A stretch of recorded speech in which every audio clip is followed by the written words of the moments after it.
حضرت آدم علیہ السلام کا دنیا میں تشریف لانا۔ حضرت آدم علیہ السلام جنت میں عیش و آرام سے رہتے تھے، مگر آپ اپنے ہم شکل ساتھی کے نہ ہونے کی وجہ سے اداس رہتے تھے۔ اللہ تعالیٰ نے حضرت جبرائیل علیہ السلام کو حکم دیا کہ جب آدم سو جائیں تو ان کی بائیں پسلی اس طرح نکالو کہ ان کو تکلیف نہ ہو۔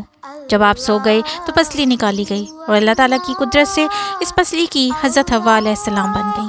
اگر پسلی نکالنے میں تکلیف ہوتی تو مرد کو اپنی بیوی سے محبت نہ ہوا کرتی۔ حضرت حوا میں وہ سب عادتیں اور خوبیاں موجود تھیں کہ جو عورتوں میں ہوتی ہیں، جیسے حسن و جمال، شرم و حیا، محبت اور الفت، صبر و شکر وغیرہ۔ حضرت حوا کو جنتی لباس پہنا کر اور خوب سجا کر حضرت آدم علیہ السلام کے پاس تخت پر بٹھا دیا، اور اسی وقت حضرت آدم علیہ السلام بھی جاگ گئے۔ آپ حضرت حوا کو دیکھ کر بہت خوش ہوئے اور محبت کے جوش میں چاہا کہ ان کو لپٹ جاؤں۔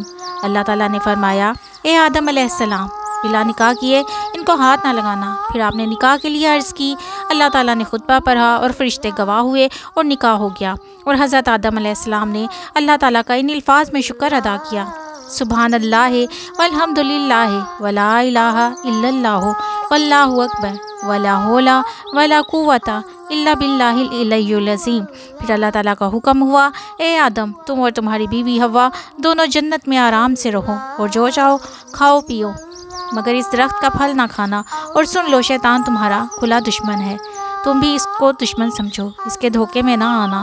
آپ خوب آرام سے جنت میں رہنے لگے اور شیطان کی طرف سے بے فکر ہو گئے، وہ تو دنیا میں ہے، ہم جنت میں ہیں، یہاں نہیں آ سکتا۔